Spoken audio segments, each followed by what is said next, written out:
Once again, thank you so much all. This is Prashant Kumar. I am the president of My Realty Gains. We are primarily multifamily syndicators. Just a little bit about myself, I have a strong technology background. For last 25 years, I've been into technology world, but for last couple of years, about 5 years, I started doing, a little bit work into multifamily space. I own some assets for myself, some single families, and some apartment complexes, about 100 units in all. Uh, and in addition to that, I do syndication myself. So single family to multifamily to syndication into multifamilies, but I really have developed the passion for assisted living in last couple of years, and we are trying to expand in that area. So that's just a little bit about myself. I don't want to bore you guys about talking about myself, but please stay tuned because towards the end of this webinar, we are going to discuss about passive investments, education for you know for in general, how passive investment can help us build generational wealth. So just hold on till the end, but in the meantime, I'm gonna invite Mitch Conrad, my friend, great friend. I met Mitch a couple of months ago in he's actually part of one of my mastermind groups. And I'm gonna just move this a little bit. He's part of my mastermind group, and he happened to be doing assisted living, which I have been exploring for some time. So I said, Mitch, you have to come here and share your knowledge with us. So just a little bit of introduction about Mitch, and I'm gonna read it, guys. Please pardon me because I cannot remember this impressive resume that Mitch has. Mitch began his career in 1998. That's when he started investing in real estate, right? And he started compiling his substantial portfolio. He was working as a high school teacher and a coach, but he started doing real estate investing in 1998. He has he has been purchasing small multifamily properties in Denver areas, and he progressed into apartment buildings in other states, including Arizona and Texas. In 2016, Mitch and his wife Jennifer shifted their focus towards residential assisted living and memory care homes. They founded Gardens Care Home LLC. He retired from his teaching job in 2018. He is giving full attention to his business now. He has 9 locations, 118 licensed bed in Denver area with several more locations. He has many projects on our horizon. You know, Drive initiative and never quit attitude has been a cornerstone for Mitch's life's endeavor, right? He's continuing to expand the business by partnering with other capital investors and planning developments of conscious care communities with multiple residential homes of independent living, assisted living, memory care, and skilled nursing, all in one campus to keep the smaller home-like feel while providing the amenities of the larger facilities.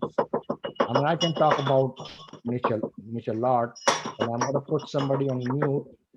Um, Guys, those who are not talking, please put yourself on mute. That way, others can hear us clearly. So, Mitch, this is what I knew I mean, in terms of the resume I read, but I know a lot about you.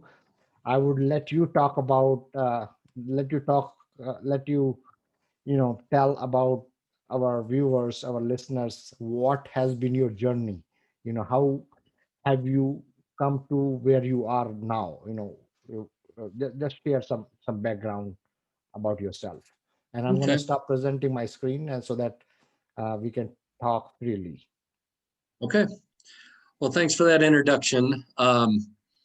Yeah, so I was a teacher for 29 years and a high school coach. I coached basketball, football, and track. Um, and that was my life. But real estate just kind of, I just started going through that, like I said, in 1998. And we just kept progressing, and we got to a point in, I guess it was early 2016. Jennifer, my wife, her father, so my father-in-law, had a stroke. And so we started looking at options for him. And we just weren't real happy with the options that were out there. And I just happened to, I think it was in March, I went to a conference, one of my real estate groups here in Denver, and there's a speaker about residential assisted living, and it just piqued my interest. And I did a weekend course on it, but we signed up for the course, and my wife and I went to it. But by the time we even went to the course, I also had my real estate license. So I started scouring for my first prospect, and I found a large ranch house and at a good price. And so we just got it under contract. So I went to the conference and I already had our house under contract. I figured I could always get out of it if it was a bad choice. So we just kind of hit the ground running, and we did that 3-day weekend course, and boom, we were off to the races and started doing our designs, which we got some tips. But we did most of it on our own. In 3 days, there's just no way you can learn all the intricacies of this. I mean, compared to rental properties and apartments, this is a business where apartments are a business as well, but you have you'll have somebody, do the showings. You might have an office, you might have a maintenance guy. Well, we've got all that times 20 or 30. Each of our homes has about 8 caregivers on average. Most of our homes are between 12 to 16 residents in the home. So we have, I pick out fairly large homes. That first one I picked out was 6,000 square feet. So we renovated that. The regulations, my wife really dived into those and figuring out what we had to have. She runs the operations of the business. And I'm more I like the real estate. I like the finances. I like the construction, the design. And so I have a maintenance team that I'm kind of in charge of, and everything else she has. And which year was that? That's when you decided to go into assisted living space. Okay, so that was we went to the conference. I believe it was April of 2016. April of 2016. Isn't that the conference in Phoenix? No, it was well, they held it in Denver.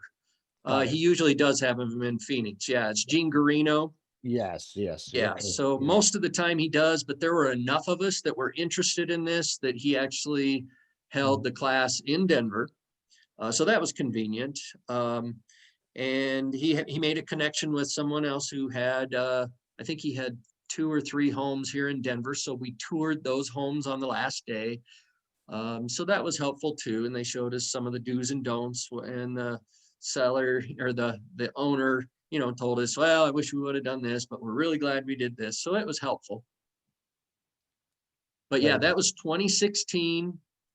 And so we got that house under contract, and I think we closed, I believe it was in June, because I just finished teaching school that year.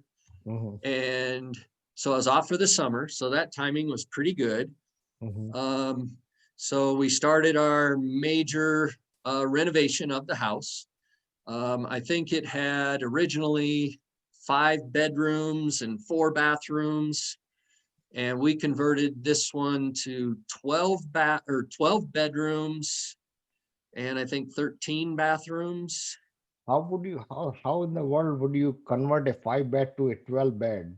Well, they had large open areas, like they had like a recreation room. It's actually a ranch, but it had a walkout basement. But it's a little bit different. It's not your normal ranch. It kind of has a a walkway around the top so you can see down below. And there's a big open area down there. So there's kind of two big living spaces. But in the basement, it also had a big recreation room, it had a large laundry room, and then it had a work room that the guy that lived there, I think he did a lot of carpentry. And so we just were able to convert all those spaces into bedrooms. They had two family rooms upstairs. Mhm. So we took, since we already have two family rooms between the one in the basement that you can overlook and the one upstairs, we converted that other space to two bedrooms, and I think we could only fit one bathroom in that one. Mhm. So those two have to share the bathroom. Our model, we try to do a 3/4 bathroom for private with each room whenever Okay. possible. So we were able to do that for every room except those two have to share the one bathroom. Got it. But yeah, it's just they're big ranches, and you just look for ways to carve out enough space. You need about, well, the regulations say if for a single room, you can be as small as, I think it's 120 square feet uh, for a bedroom of actual bedroom space, but that's really small. Okay. We try to be as large as we can. That house, I think probably averages about 160. So they're not huge, but they're comfortable. And we really, I got to give my wife a lot of credit because she really made her final decorating choices and Mhm. like her tile choices, for example. Every bathroom, I mean, we've got so many bathrooms in there. She did Right. not design any bathroom with the same tile. Interesting. Everyone's different. So for us, we consider ourselves residential assisted living, and we're not a facility. In fact, that's the F word. We Mhm. don't use the F word. We are Yeah. not a facility. Yes. We're a home. Home. And Yes. so we capitalize on that. And so when we have prospective residents come through, or their families choosing for them, there's just certain words that we will not use. And That that's is one of true. them. Unless we're talking about a big box place that's really large, Yeah. then we'll call them a facility. Yeah. But we are a home. And I think that's where, and they feel that. And that's an easier transition for these people Yeah. because most of them don't want to leave their home, but they need to leave their home. They can't be on their own anymore. And usually the families are both working, so they can't, if mom and dad are both working, they can't give the care that they need during the day with their medications and their meals and things like that. And that's the situation we were in with Jennifer's father. Yeah. We were never home. It's like we were thinking about moving him in with us and altering our home, but then we realized we can't provide the care that he's going to need. So we are a home, and I think my wife, she's a really good salesperson, but I think she probably gets about 90% of the people, if they tour our home, they move in with us. Very good. And I Very. think it's So, because of those touches that she does to make everything, it feels like a home. We want it as far from a facility as possible. so Mitch, I will ask one. I want to take a step back. I know we are talking about your journey, but I want to take a step back because I feel today we have slightly different kind of listeners. Mhm. Uh, so, I mean, I think there is a question in everybody's mind: what are we talking about?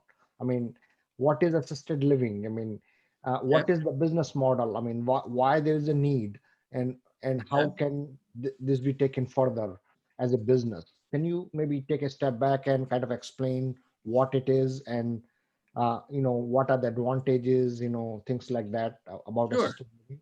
Absolutely. So, yeah, so I kind of alluded to it, that they need care that the family themselves can't provide, or they are unable to keep track of things. Like they call them ADLs, and I believe there's five. Well, some people might say there's six, and I probably can't remember them off the top of my head. This is kind of more my wife's area, because this is what our operations, we provide medications, Medication management. So we do not do any kind of evaluation. We don't even have nurses. Everybody thinks it's a nursing home. We are not a nursing home, but we follow the letter of the law when it comes to what the doctor says, what medications they need, and we track everything and we order all the meds so that they are getting their medications on time and in the correct doses and so forth. Second, we provide meals. We have a robust meal plan. My wife, she was in the schools as well. She was a principal in the schools at the end, but she started as a home ec teacher or consumer family science or whatever you want to call it, but she taught cooking and things like that. So when we went and looked at homes, she was not impressed with the food that they were serving. So that's another one. We provide meals. We also provide sometimes they need help toileting.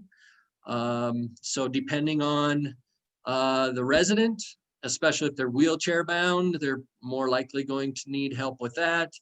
Of course, we do room cleans, typically weekly. We will we'll help them with their hygiene. We put them on a schedule for showers. Now, sometimes some of them can shower themselves. Others, they need supervision, and some of them actually need help getting their showers. And by the way, they prefer showers over bathtubs. Bathtubs are not as convenient for them. They like little hand wands. They don't get nearly as cold. So we don't have, well, most homes will have one tub and everything else we use, we just have showers. Walk-in showers, basically. Yep, and they're roll in, yes. So if they are in a wheelchair, they can just transfer over to a seat that's in the shower. And it's very spacious for a caregiver to get in and help if needed. So all in all, for our listeners, it is really a facility, and not facility. We don't want to use the word. It's a care home. It's a Right. care home that an operator will purchase and run. So it's not just a real estate. It is real estate. You will put a tenant and you will collect the check from the tenant. It is not that.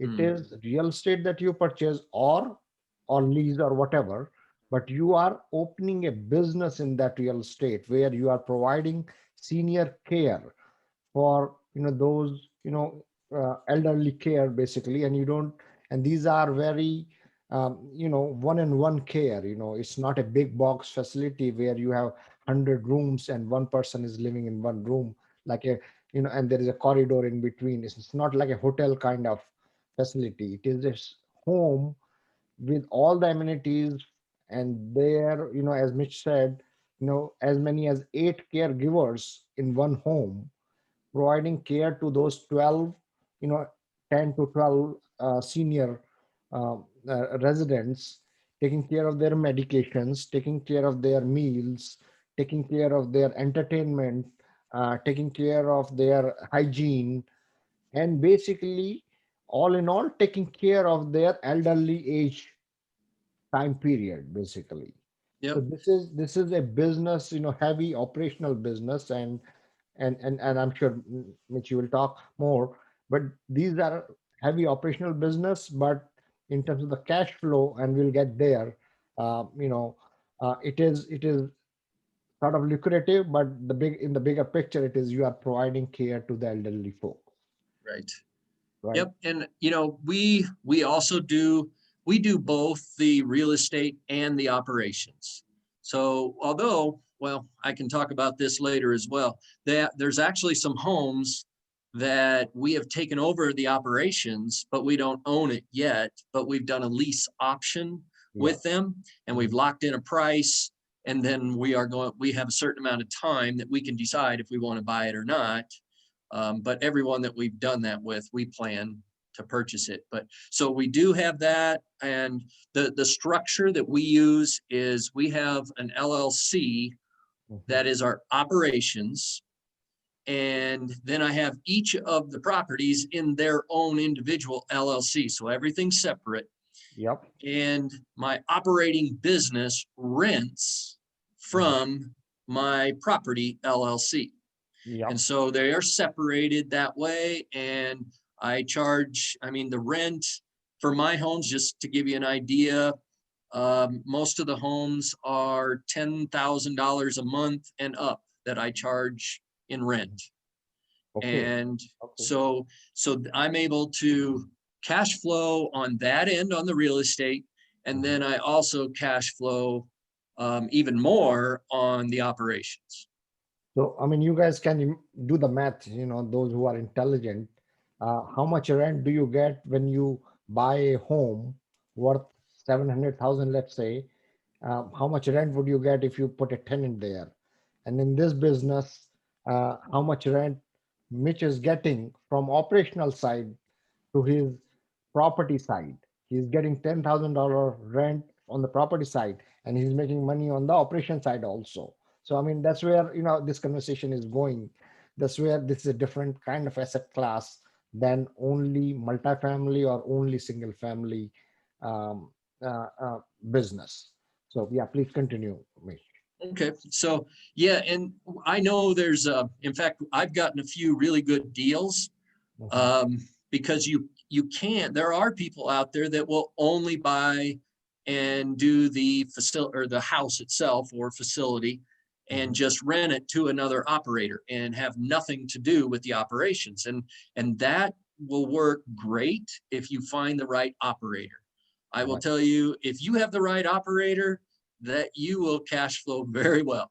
Yeah. If you have the wrong operator, and in fact, I picked up four homes here in Denver because in that situation exactly, it Mhm, was this group owned these four homes and they had an operator in there who ran them into the ground.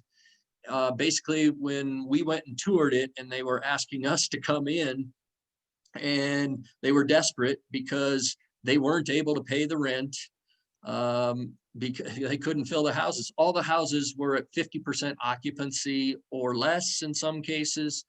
The houses were really run down. So I got to name my terms. I just told them, you know, I got in for no money down. mhm, They paid me, gosh, I think I negotiated close to $200,000 in repairs mhm. that in credits that they gave me to go in and fix up the home however I chose to do it. So we spread that amongst four homes and got them more to our standard. And in fact, right now we've been operating there about 2.5 years at those four homes. And my lease option kicked in after 2 years. I guaranteed them rent for 2 years. Now with COVID, it's really kind of messed things up a little bit, but I'm in the process now of purchasing those four homes.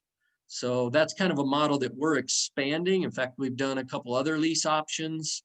Mhm. Um, so yeah, there's a lot of different ways to get into this business because you got the real estate side and the operation side. And I feel like I'm really lucky because my wife was an administrator in the schools. And so she's really good at all the red tape and the regulations. And, she was in the public school system. Right. And this is a very highly regulated business. And that would drive me crazy. All the things that she has to go through, especially with COVID now, it's crazy. I mean, we're testing for all of our staff twice a week and all the residents twice a week, and we do all that testing internally. So she handles all that. I don't have to deal with it. But if I didn't have her, I mean, the fact that I've got her, I know that I don't have to worry about a thing with my operator. Very good. Very good. No, so basically, I mean, so when was the time? What was the time which I know you started in 2016, but in 2018 you said enough with my job. Let me just get into this full Right. time. I mean, I know Yes. you are a real estate broker also, and Hmm. you have passion for real estate too. Uh, you just focus on assisted living, or you focus on doing the real estate transactions separately also. Yeah. I'm just focusing on assisted living right now. Hmm. We've been growing. Now, my wife also just retired in June. So now she is down to one job because she is Yeah, the administrator of record at each of the homes. So she has to respond to the state if there's ever an issue, or because the state comes in and does what they call surveys. They're really just inspections, right. and they will, anytime if they find anything, and it's like, well, it's like any inspector, it's their job to try to find something. And Yeah. if they do find something, I mean, we have quite a few of our homes have had zero deficiencies, which is awesome. Right. Every once in a while, though, they'll find something small, and then you've got to jump through all these hoops and explain how you're fixing it, all this stuff. She handles all of that. I But mean, I would commend her, doing two jobs so far, till June this year. I mean, I know folks, how much work it is. I mean, yeah, I mean, you are saying you have, five, six, seven homes, all 9 homes already, mm, being the administrator. So one thing, tell me a little bit about, what is how many homes can an administrator have under their wing in the state of Colorado? yeah, I don't know if they have a limit. I know that's a topic of conversation when every time we get a new house. Hmm. And my wife is very persuasive. she she explains and that, she's the leader, Hmm. but then she appoints what we call an administrator designee at each home. It's really the house manager. Yeah. And so she gives them training. And so they're like her vice principal basically at each individual house.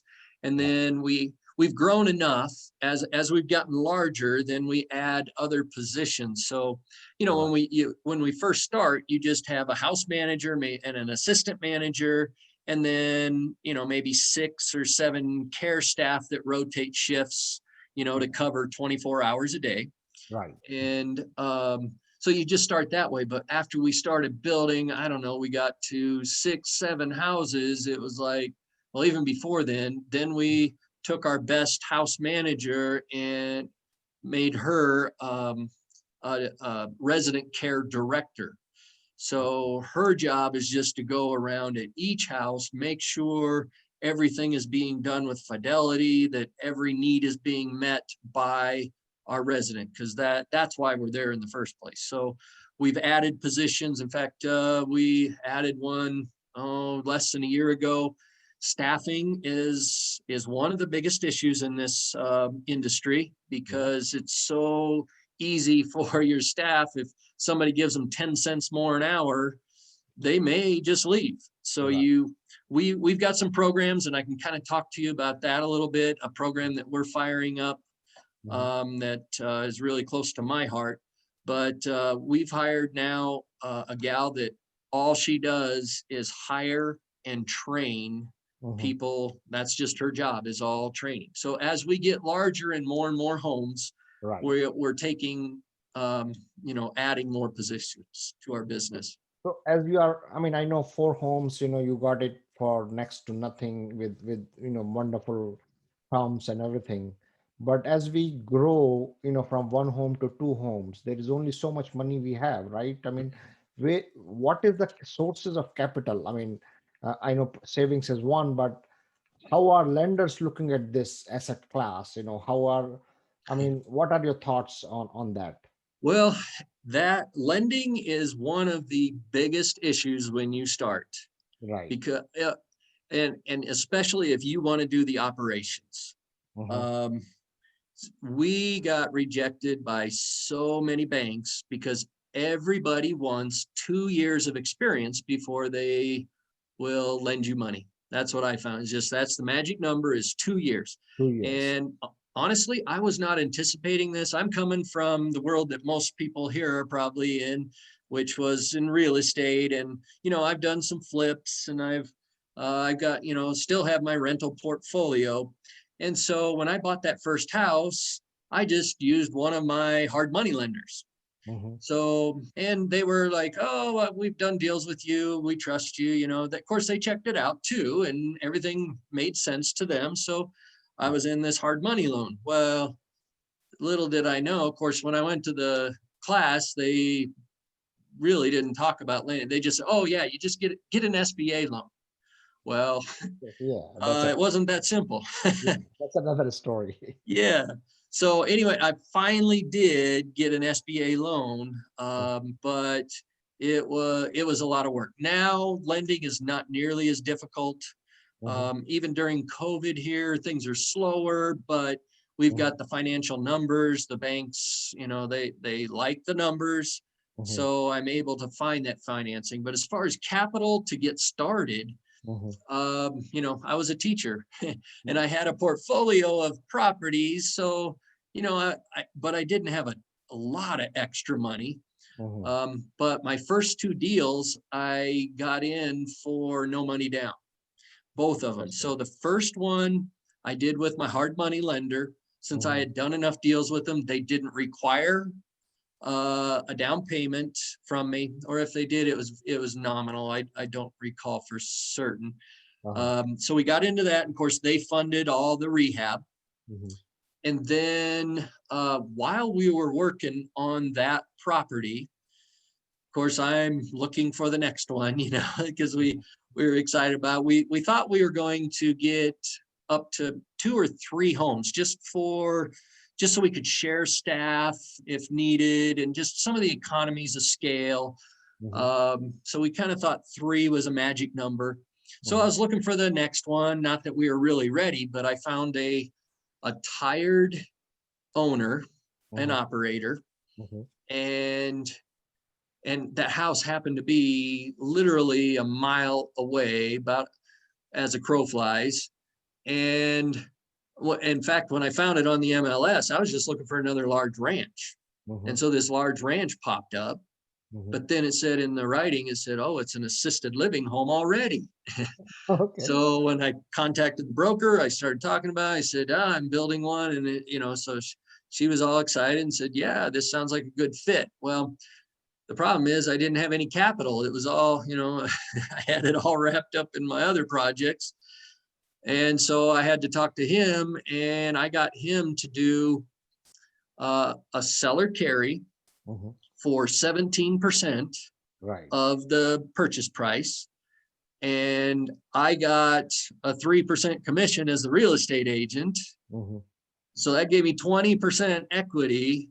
And I took that and I still wasn't bankable mhm, with SBA or anything. So I found a private lender mhm, who had done an assisted living before. mhm. And so he accepted those terms. Of course, the interest rate wasn't as good, but that's the price I had to pay to get started. I'm like, I just need to get this experience so I can get into the SBA loan with somewhat lower interest rates. And that ended up saving me. So that is one huge piece of advice that if I was giving anybody starting out, Mhm, it is not that you can't start by renovating a home like what we were doing, mhm. but if you purchase one that's already been operating, you get to leverage their experience. Yeah. You get to leverage that alone is huge. It makes you a little more bankable because then at least I was able to get a private lender. I didn't have to go with hard money on that one, so I had a little better terms. Mhm, Um, and that turned out to save us because we ended up closing that home mhm, first before we finished our first project. And so we were operating for about 6 months mhm. before we opened the second one. Interesting. And it really helped. My wife was able to pre-sale. I think she had 5, I think she was up to 5 of the rooms pre-sold before we had our license, because we could bring them in, show them our other house, and show them the care, all the things. She cleaned that house up, made it running much better. And we were able to show them the care. They could see what we were doing. And then we'd take them to our brand new house. It is just gorgeous. And so she, like I said, she pre-signed 5 of them that way. And I don't think we could have done it because I know quite a few other people that have started. Here's the other piece. The lending is a problem. Yeah. And the other one is not having the experience. Who's going to trust you with their loved one? Yes. If That's you a, don't have that experience, you And that's if you're going to be the operator. So if you hire an operator, you find the right one. We've had so many people ask us if we would be an operator at their house. So And I'm like, yeah, only if you give me the opportunity to purchase it. I'm a real estate guy at heart. yeah, So I want both. And so that's where we've really developed this lease option program. I'll yeah. come in and I'll give them the money for a while, rent 2 years or 3 years, but then after that, we have the right to purchase it. So really speaking, I'm seeing there are three issues if somebody wants to get into this business. One is lending, fundamental problem. Lenders don't want to lend because I mean they don't know whether you can do it, and whole nine yards. Lending is the biggest issue. Number two, capital. Where do you bring the capital for expansion? One after another. And number three, experience. You don't have the experience, and lender is not giving you the money. So it is a tough space to. I'm not saying it's an impossible space to get into, like anything else. This is also a tough space to get into. But I think the way conversation is going is, I mean, not everybody wants to get into this business, right? I mean, I mean, those who are not in this business, those who are making whatever they are making, as doctor, engineers, attorneys, they have a bunch of capital, so there are opportunities uh, like this where experienced operators are doing this business. Experienced operators have the access to lending, like yourself. um, you have access to the lending, but where capital comes into picture, equity comes into picture, maybe, I mean, everybody's short of equity.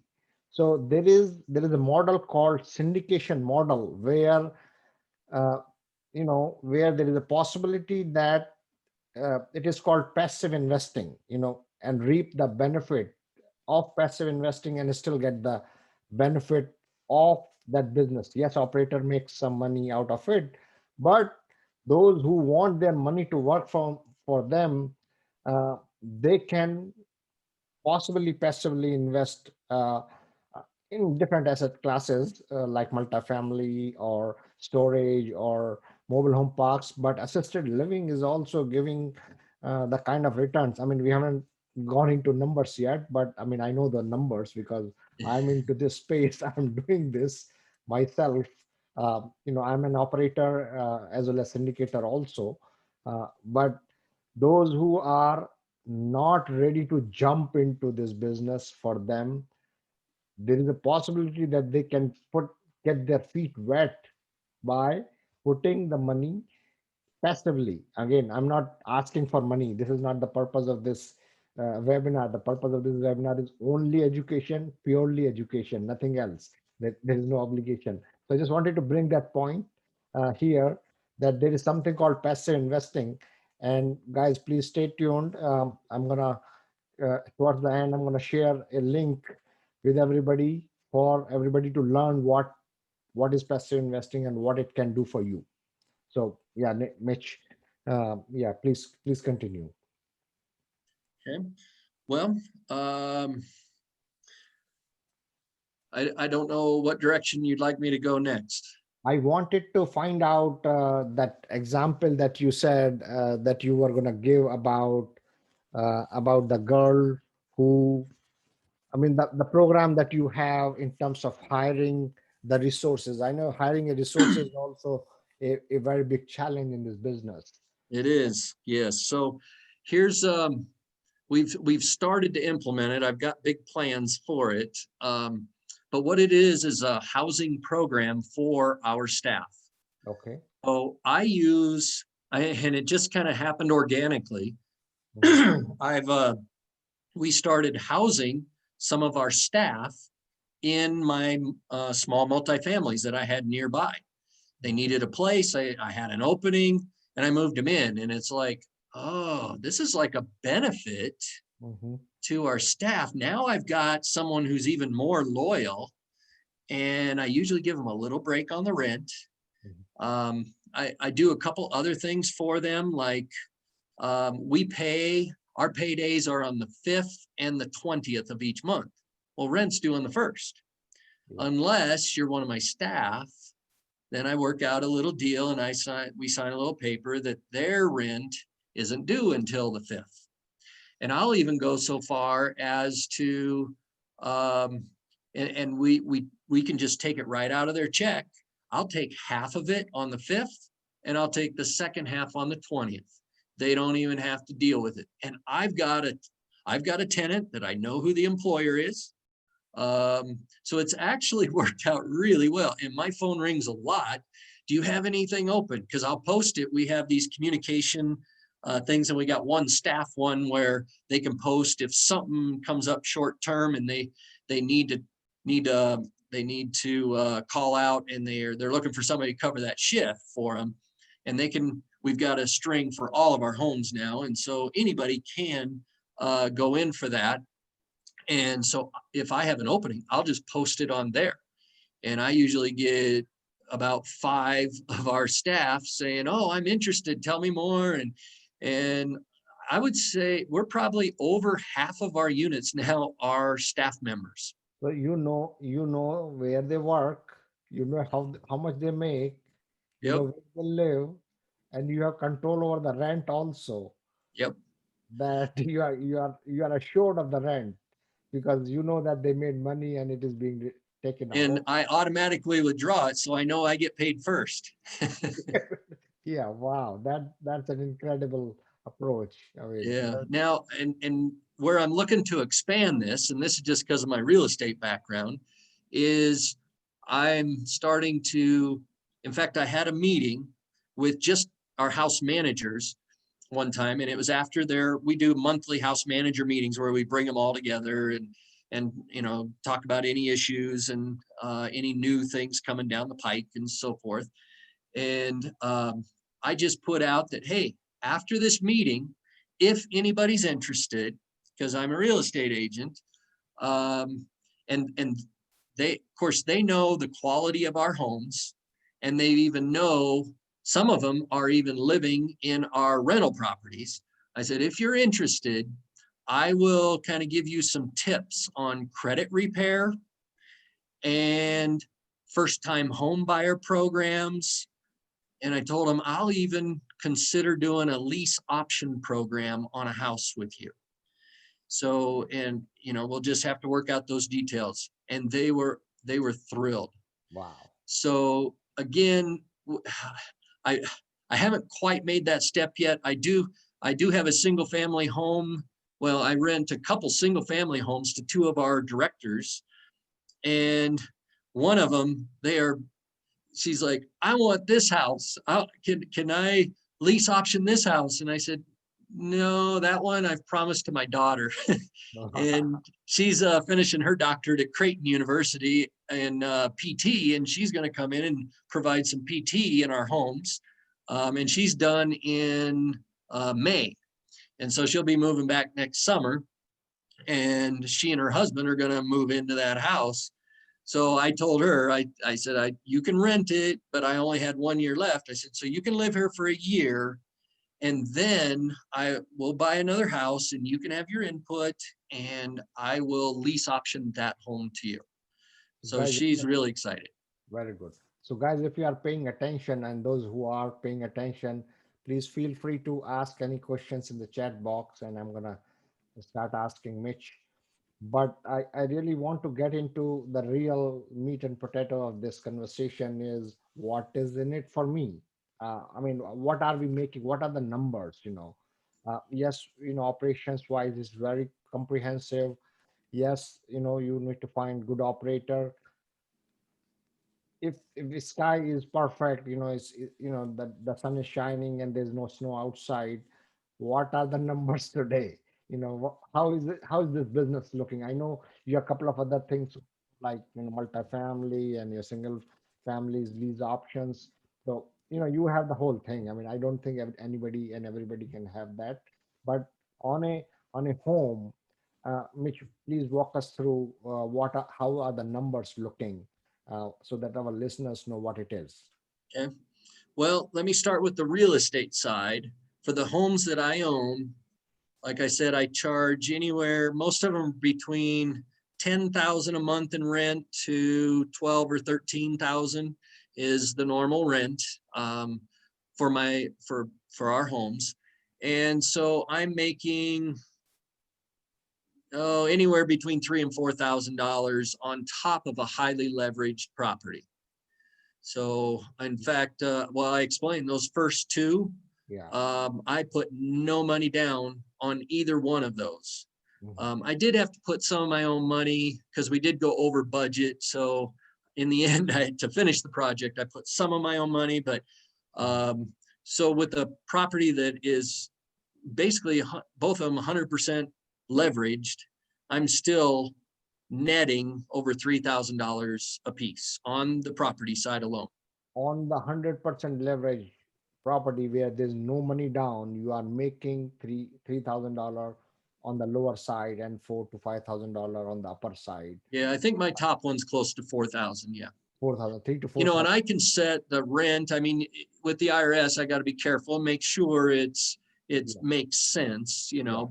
yeah. But that is kind of the going rate. In fact, those are some of the rents that I'm paying for some of the other homes. So I'm not outside of the norm, at least in our area. I would say these are larger homes too. You know, Yeah. they're not your typical three bed, two bath by any Mhm, stretch.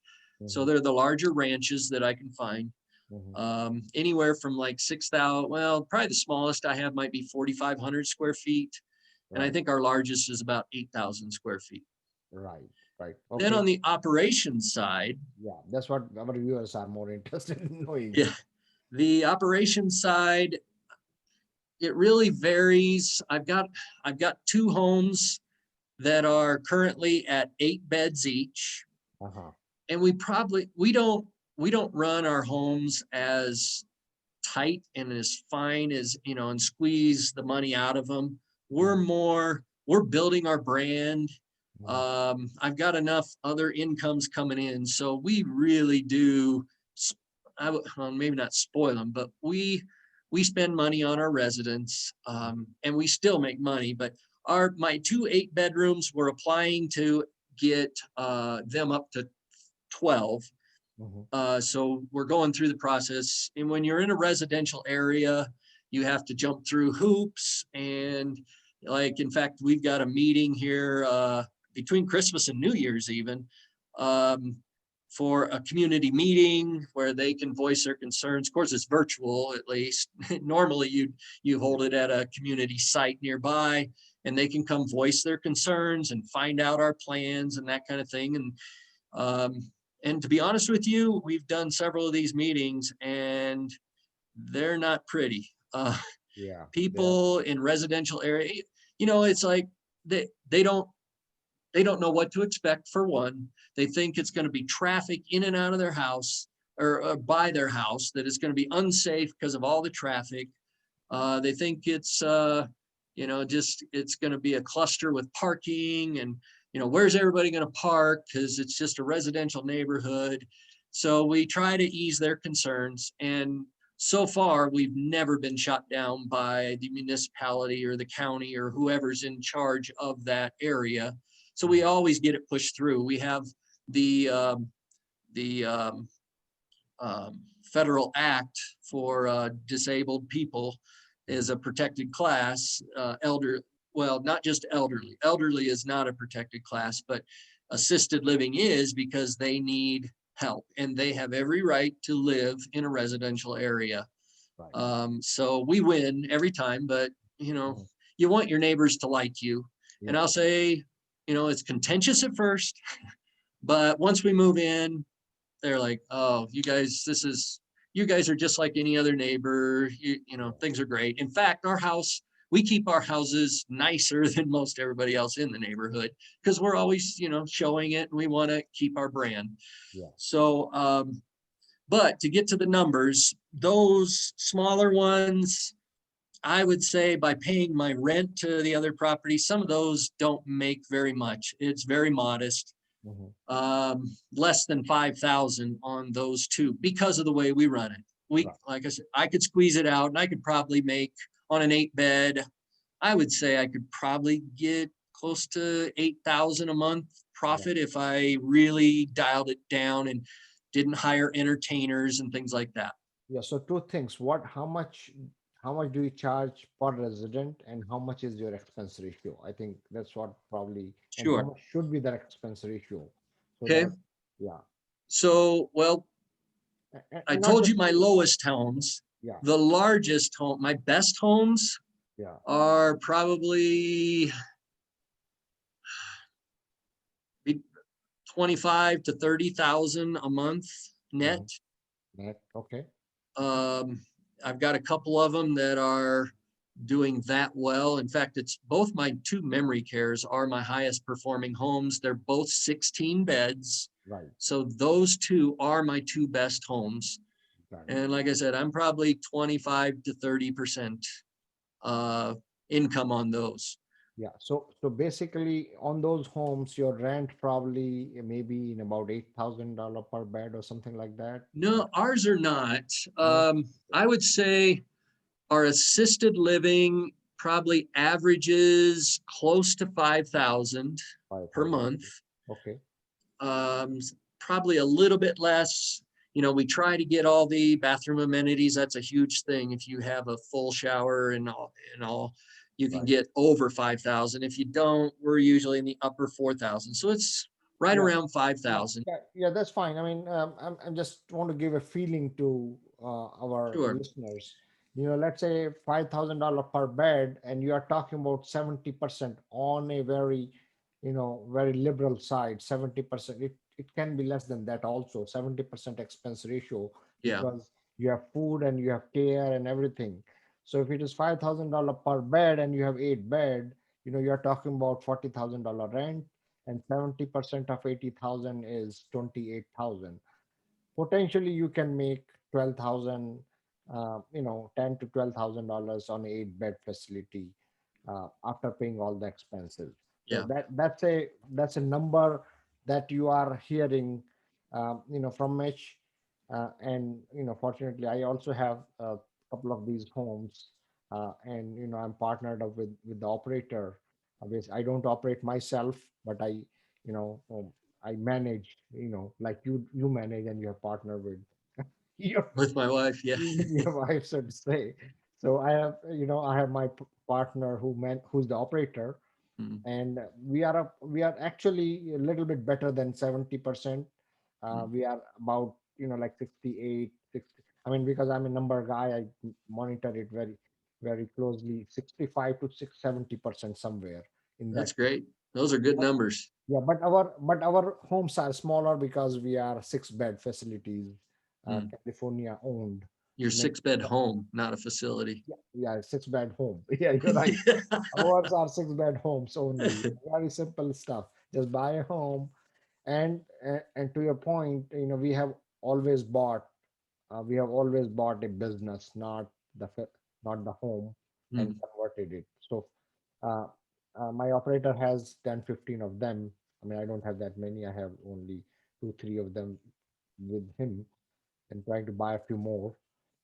But our expense, I mean, as long as it is two-third expense, I'm good with that. I mean, mhm. sometimes it goes beyond with the COVID. Sometimes, things are different. But uh, so these are the numbers, guys. I mean, for those who wanted to know, I mean, I know few people ask about it. There's some questions I want to take, Mitch, if you don't mind. Okay, can I Uh, throw in one thing? I yeah, think my please. numbers Yeah. would be better. Yeah. This is the downside of having your wife as the operator because she doesn't care about the numbers as much as I do. Yeah. And so she, like I said, I think she spoils Yeah. the residents in some cases. We take very good care of them. So I we hear could definitely dial it up and do better. And trust me, I hear you that more than anybody else, because I mean, I know how you can spend as much as you want. I Yeah, mean, it's like, there's no limit. I mean, you can just be at 80% expense ratio for that matter, and right. you wouldn't even realize, you have spent that much money, Yeah. because I mean, it's we like, have a Sprinter van. We bought a brand new Mercedes Sprinter a year and a half ago, put uh-huh, our logo on both sides and the back, and we've got the lift, so you can, they just get in the lift and it hoists them up and they just walk in, or if they're in a wheelchair, you roll them in, and it's just beautiful. I mean, so we have things that most of the small homes don't have. So of Yeah. course, those kind of amenities, Yeah. they're gonna ding our numbers a little bit. Oh, And most homes don't have that on the residential side, and you don't have to. You yeah. don't have to have that to Yeah. operate, but we're getting large enough to where that, we can spread it amongst a lot of homes. So we offer some amenities, and I think that's our sweet spot, and is that we want to still be the home, but have the amenities that they could get at a larger facility. You Interesting. know, Very good. Yeah. I mean, it's very. I mean, it's not like there is no cookie cutter approach, right? right? Everybody wants to do their business the way want the business to be done. I mean, yes, you are very affectionate. Some people are cutthroat, try to cut every single penny uh, on the expenses, and that, I mean, they suffer in the long run. I mean, whatever you are doing, Mitch, I'm sure is going to be fruitful in future, because that is your brand image. I mean, so the one question I have here is from Nicole. Do you have suggestions for finding the right operator? I'm interested in owning homes and renting to a good operator. Well, Prashant, you can probably answer that better than I, because I've never searched for an operator. Because when I heard this, I took it home to my wife. And when she said, yes, I would love to do that, I was like, this is gold. Yeah, So I didn't have to go any further. I know there are operators out there, and I know there's a lot of people looking for operators, because, like I said before, we've had a lot of people ask us if we would operate at their homes, yeah, and most of the time it doesn't work, because I'm like, only if you'll give me an option to purchase it after a certain amount of time. So right. that's kind of our regulation Yeah. there. So to add to your yes comment, which is, see, you can find operator only by networking, right? I mean, there may be a lot of operators out there, and there are many, but Mhm. unless you go through a referral process, or you know somebody, or you have networked with somebody for some time, it is very difficult to know how the operator is, Yep. because this is the kind of business. If you make a mistake, you are going to suffer for some time before you recoup it. Like, Mitch is buying 4 homes. You end up selling those, because it did not work out. So finding an operator is a big thing, in my mind. I am just lucky enough that, during my networking years, I I stumbled upon a group, and they were little low on operation, on management side, and I brought that expertise in, and the capital in, and trying to expand with them. But I mean, my real goal is that, we will be buying, like 10 of these, or 5 of these, with a bigger portfolio loan kind of way. But finding the operator, you know there's no magic bullet here. It will take time. Network, Facebook groups, when you have these uh, you know conferences, uh, go there, meet people. Gene Gorino always has a conference, like in a year end, like in October, November time frame in Arizona. A lot of similar like-minded people come there, and that's where you find referrals. You meet people, talk to them, see the operations, and that's how you go further. I would agree with all that. We do all of our staff hiring through Indeed Mhm. ads. Mhm. So that might be an avenue. You could get an experienced person who maybe has their operator license or administrator license, Mhm. and maybe you can start with somebody, although if they're not experienced, it might be some problems. Ideally, you want to get somebody who has been an operator before to help with your lending, I would think, for sure. Very good. Very good. Okay. So yeah, some questions are, rents and services we talked about. What are the risks, in this business? Um, in terms of, I know I mean, we know that it is very, uh, you know, very delicate industry. How do you mitigate the risks in terms of, tenants, residents falling or some malpractice? How do you mitigate those risks? Well, Especially, Prashant, one more point, Mitch, especially keeping in view that the residents would be senior citizens, right? So, does that add any additional risk to us? I don't know if it's additional risk other than they are disabled. And as a disabled person, you're going to be scrutinized more because you're providing care. If you have independent living, it's a completely different, it's unregulated compared to assisted or memory care or nursing. That's even in a whole nother level. But to answer the question as far as how to mitigate risk, I think you start with like what I do with my properties in their own LLC. So it's separate from the business, and you just have a renting relationship between the two. So you have them both in their own LLCs. And then of course you've got liability insurance. It's fairly expensive, but the stakes are very high. So we have both a liability policy, and then I also do an umbrella policy Mhm. on top of that too, just to cover any possible cracks. But I think the biggest thing you can do, and this is to try to be proactive and not reactive. That's the worst case scenario if it comes to that, is training. And like I said, once we got to 7 homes, I think that's when we are like, we need somebody that's just full-time training so that people know what to do in these situations, or they can always reach out. We've got communication tools so that if someone's at a house, if it at night in particular, most of our homes, we only have one staff on duty at night. Some of the memory care homes will sometimes have 2 at night, depending on the level of care needed in that particular home. But they can always reach out to somebody.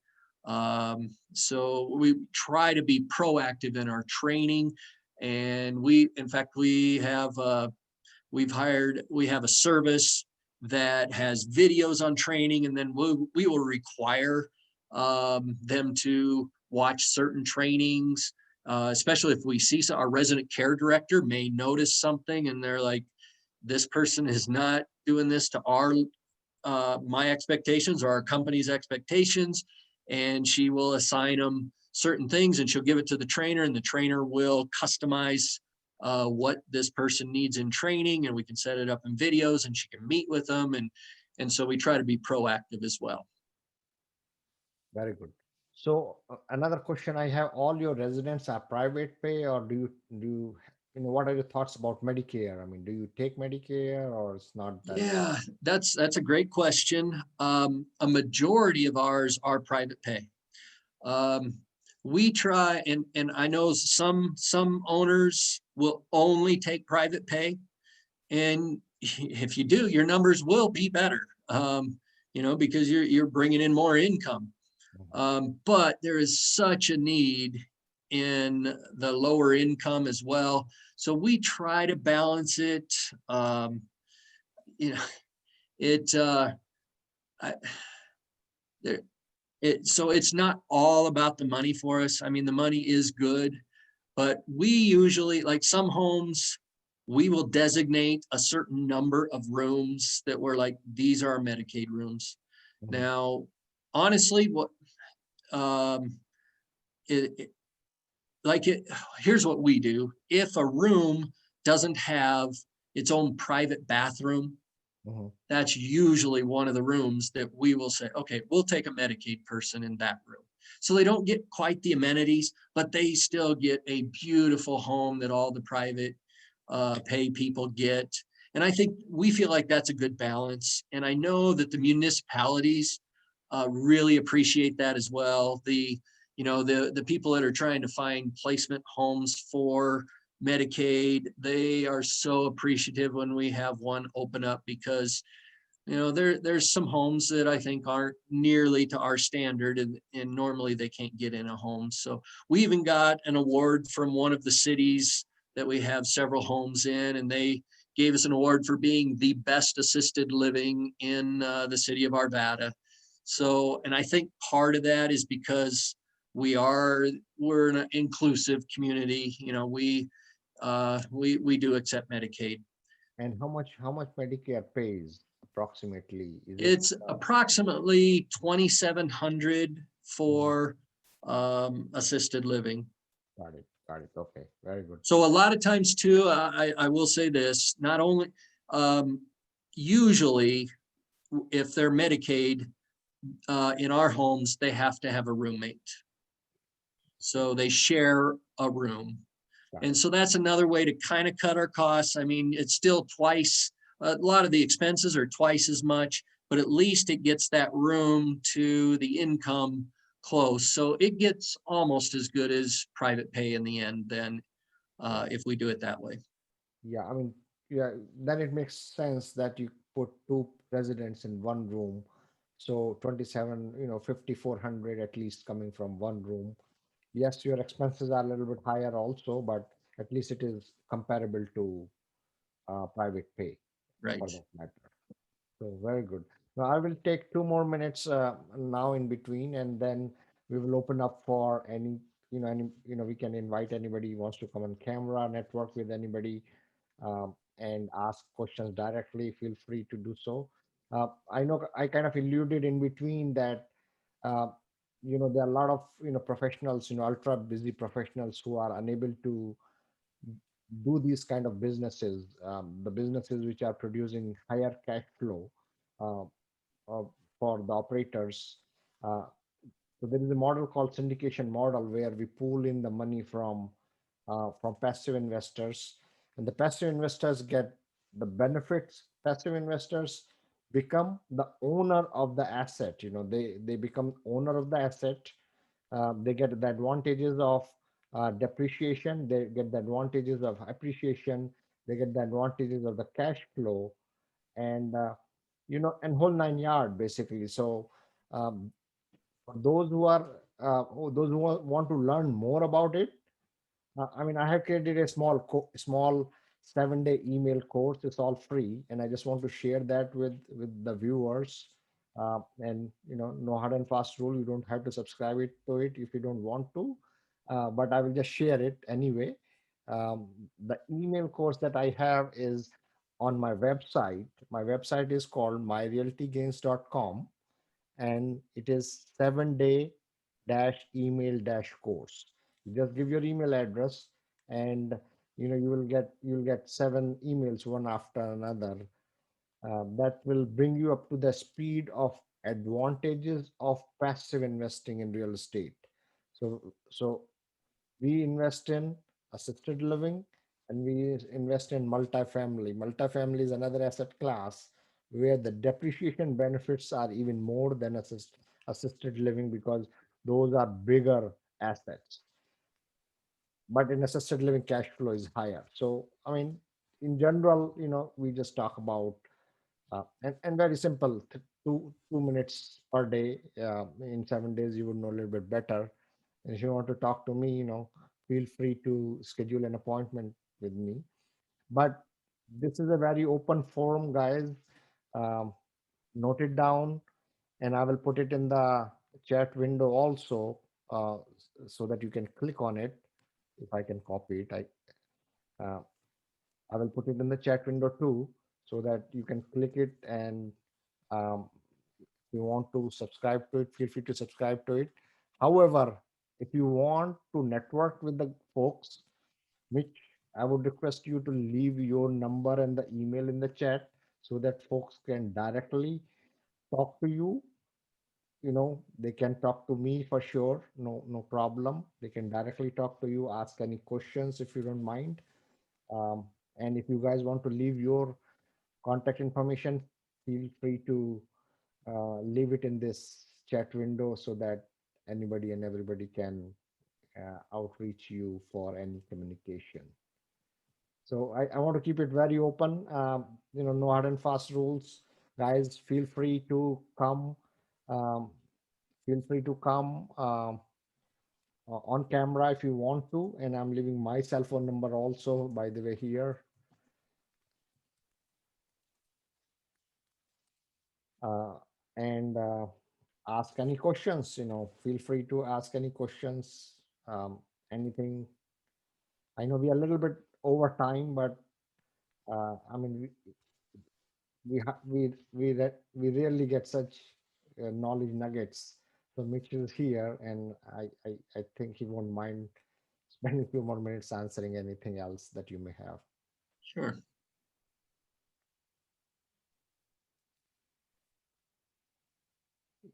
Yeah, doesn't yeah. Yes, Anybody? this definitely has been helpful, Prashant, and thanks for those links. I'm new to this one. I even don't understand most of the things that we are talking over here. I didn't even get the difference between senior living and assisted living until Mitch spoke up the second time. I would definitely look at some of your content on the website and come back to the next meeting more with more knowledge. Okay, Sure, sure. thank you. Good. Appreciate Uday, Mitch. yeah, Thank you. Uday sir, you are always welcome. You are close to my heart. I mean, anything and everything, for you. Thanks, Prashant. Appreciate it. Yeah. Anybody else has anything else want to learn more about assisted living? Mitch is there. Jennifer. There's my boss. Yeah, here you go. Nice to meet you, Jennifer. Nice to meet you. Yes. Very good. You are the one who is doing all the hard work. We're a team. Yeah, we're a Yeah, team. that, It takes a team for that sure. that that is correct. That is correct. Yeah. I mean, I know it is a lot of work. This business is very very operation intensive. And I feel it. I have three facilities with my partner, but my partner has like 13 of them.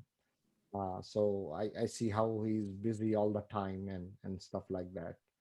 uh, but mostly in California. So one last question: do you guys feel is Colorado? I mean, what are your thoughts about expanding into other states? I know you are stationed here in Denver. What are your thoughts of expanding this into Arizona or any other state for that matter?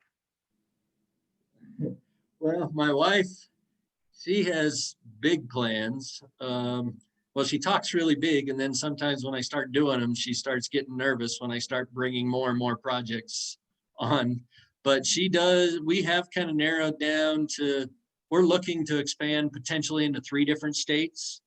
In fact, I've got a former athlete of mine that I coached in high school a long time ago in Phoenix, and we're talking about he wants to learn the business, he and his wife. So we're even talking about, of course, of doing a lease option with him. I said, we've done plenty of those up here. I said, if you buy the property, I will help you with all the steps and get it to a brand and the kind of amenities that we want. And then I will pay you rent for 2-3 years, whatever. And then I have the option to buy it. And then you've got the experience to go forward after that. And then you're bankable because you've been involved in the business. And then you got your money back and boom, you can start it yourself. So we are considering doing those kinds of things. And we've kind of identified 3 states. Arizona's one. Very good, very good. No, I mean, we need to talk a little bit more about Arizona because my buddy wants to do something in Arizona. So maybe offline we will have conversation, which Okay. But yeah, looks like yeah, Texas. Texas also is one of the states somebody's asking. Is Texas something that you would consider also? Yes, Texas is one of the 3 that we had identified. Yes. Okay, okay, very good, very good. Yeah. Yeah, unfortunately, California has only 6 beds. Right. Beyond that, we have to take higher licenses and stuff like that. Yeah, Yep. I have a question. Yes, please, sir. Thanks, Prashant. Thank you, Mitch. This is very helpful. I have a question. is the licensing procedure and the laws, are they state specific generally? Every state has its own expectations, but there's also a lot of similarities. So in general, if you are below 6 people in a unit, is that, so for example, I'm building a building right now in which I have 6 units. I'm allowed 6 units. So there's no definition of how many bedrooms I can have. I can have 3 bedrooms or 4 bedrooms, but I cannot have more than 6 units. And I was thinking of making a 6-floor building. So each floor would be 1 unit. How do you think that they would look at it? I don't know. I mean, I don't know how I mean. What state are you in? So the building probably is a different concept that will become a big box facility, so to say. We are talking about a single family home. No, that's what I'm saying, Prashant. Each floor is a different apartment. Think of it as you go into, it's a self-contained apartment of say 4 bedrooms. Yeah, so that's Yeah. not that in the assisted living, that's how it works. Assisted living is you have one kitchen and one So each unit has its own kitchen. Each unit has 3 bathrooms and a kitchen. no, It's like no. a house. Well, you could do that on each floor. Each floor, yeah. Yeah. But that's not the residential model. That would be more of a commercial type facility. And if I assume it's zoned commercial, not residential then. It's zone commercial, but the building will be purely residential. I mean, I can put 6 apartments in there. There's no problem. They're allowing me to do that. So I was Yeah. thinking, if each apartment has 3 bedrooms, I have the opportunity to have 18 bedrooms in there, or 24. I mean, I could put 4 bedrooms in. There's no limit on height. It's really strange. There's no limit on height. So I can go 500 feet if I want to do. So I would talk to your state because they're going to regulate and give the license. So I would run it by what state are you in? Pennsylvania. This is Pennsylvania. Pennsylvania. So check with them because they may have limits on how many beds they will allow in the licensing, even though the municipality might allow you to do the floors and everything. Check with the state, but I don't think it'd be a problem with it being commercial. Now, what about parking? Because they're usually, the municipalities will have minimum requirements for parking. Two parking spots. So we gave them 2 parking spots. 2 parking spots for each That's level? it for the whole building. Oh. Yeah, that's probably a big red flag there because you're going to have guests coming to visit. Yeah. On average, I would say once a week for each resident, just approximately. Right. It's not near as much as like neighborhood people are afraid it's going to be, but some have more visitors and then some have very little in visitors. Right. But usually there are parking requirements based on the number of beds. Like that's the way it is in most of the cities here. I believe they vary a little bit, but we are currently building 2 16-bed homes and the city's requiring 5 parking spaces for each home because it's got 16 beds. So the agreement that you sign, is that a rental agreement? What does the agreement say? Yeah, it's not really a rental agreement, and this is getting a little bit more into my wife's part, but it is just it's not a lease. I should say. Okay. It's just an agreement. So it's basically a month to month. But people are happy. If they're happy, they stay usually, and usually they're begging us to stay to end of life. So if they start going down, then we will partner with hospice. And we have certain hospice units that will be able to come in to give us extra support so that they can stay, which is, that's always what they want. They don't want to go to a nursing home or somewhere else. Right. I'd like to call, I'd like to give you a call, in a couple of weeks when I get my arms around a lot more of this kind of stuff, because, I'm in the city. I live in New York City, and there are a number of cities in the Northeast where, generally if you're in the city and the kids are nearby, I think they'll be happier Mhm. in terms of because otherwise it takes 45 minutes just to leave the city, Right. right? Yep. So I can't have a sprawling ranch because, it's going to be $20 million. Right. Yes. But Right. you can have a building which goes up, 6, 8, 9, 10 floors. Each floor But is an independent apartment. but those buildings prop will not be, as Mitch says, it's not going to be a residential assisted living kind I of. understand, Prashant, but that's the point, right? You Yeah, create apartments. So it's apartment 1A, which is one yeah. company. Apartment 1B is a second company. Apartment 1C is a third company. But So in that apartment, you would have three uh, people. three three That's it. beds. So Yeah, that 3 beds, 3 people. so so apartment one is owned by one operator who is doing business through Operator will be the same. operator with the same. So it will We'll be just separate. It We'll just legally separate it, will be separate license per apartment. Per, So yeah, separate okay, license per apartment. got it. Yeah, okay. And each apartment has 3 to 4 units. But if it's one building, Yeah. people can go up and down on elevators or whatever. It's the same. It's the I mean, same they're operator. yeah, they're independent to each other because it's a separate kitchen. Separate kitchen, separate bathrooms. Yeah. I mean, separate kitchen is one apartment has its own kitchen. Yeah, So it's self-contained, so to say, in it. correct. Okay. Yeah, this sounds more like independent living than assisted living to me, Right. because of the care component. That's one thing that, how many care staff are you going to have? You're not planning to staff someone on each floor, are you? Yeah. Or each apartment? No, I was thinking of the royalty system, the queen system. There's a button you press, somebody shows up. So you Yeah, have maybe 3 people for nine floors, or 4 yeah. people.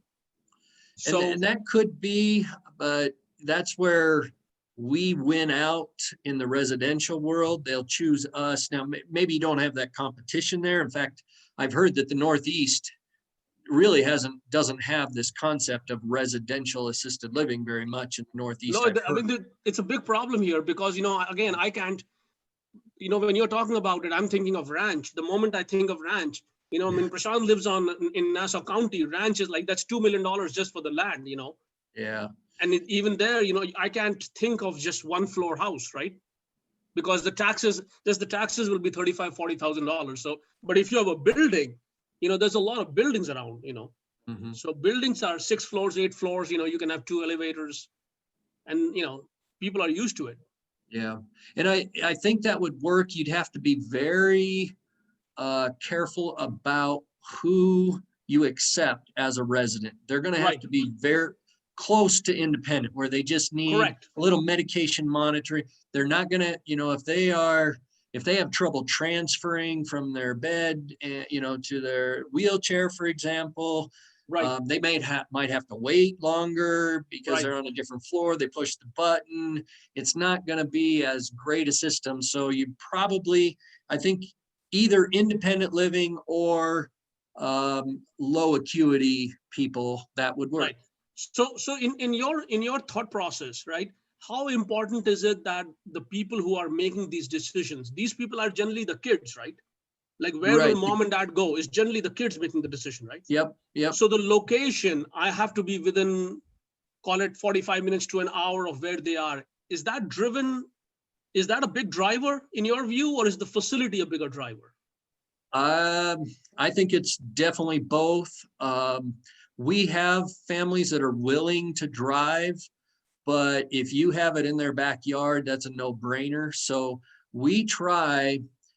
We've got a corridor here where most of my homes it just works out that way because the pricing is less in this corridor, but Right. it's literally 15 minutes from the kids, the sons and daughters who have the income that can help support Right.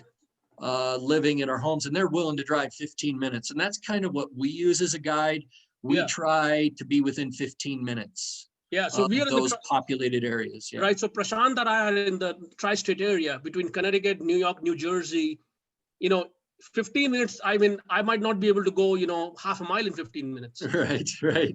So I think of in an hour, but if the thing is, let's say 50, 60, 70 miles out, I might need an entire day to visit mom and dad because it's 2 hours of driving one way, 2 hours of driving the other way, and then maybe 2-3 hours with them, right? Yep.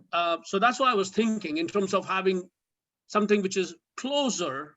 Now I haven't investigated the market. I haven't investigated how much money, but Nassau County has a lot of money, you know. I mean, New York City has a lot of money generally. Sure. Yeah, I'm sure the prices are higher there than they are here. Yeah, and most Absolutely. of these people have lived in apartments all their lives. So it's not Uh-huh. like they're not yearning the backyard, and you know, they won't complain that, oh, you didn't give me the swimming pool. Yep. Yep.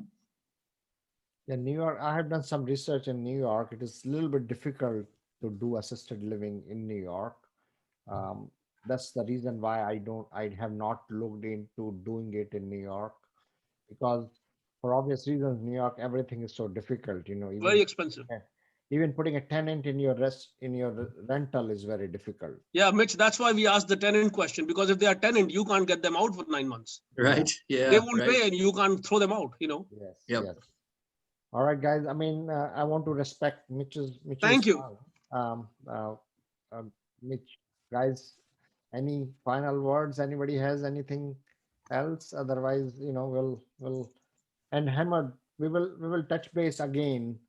If you want to talk, we can talk more. So, Mitch, again, thank you so much. It has been a pleasure knowing you, and I'm sure we will be talking a lot. Yeah. Well, thanks for inviting me on. I really enjoyed myself.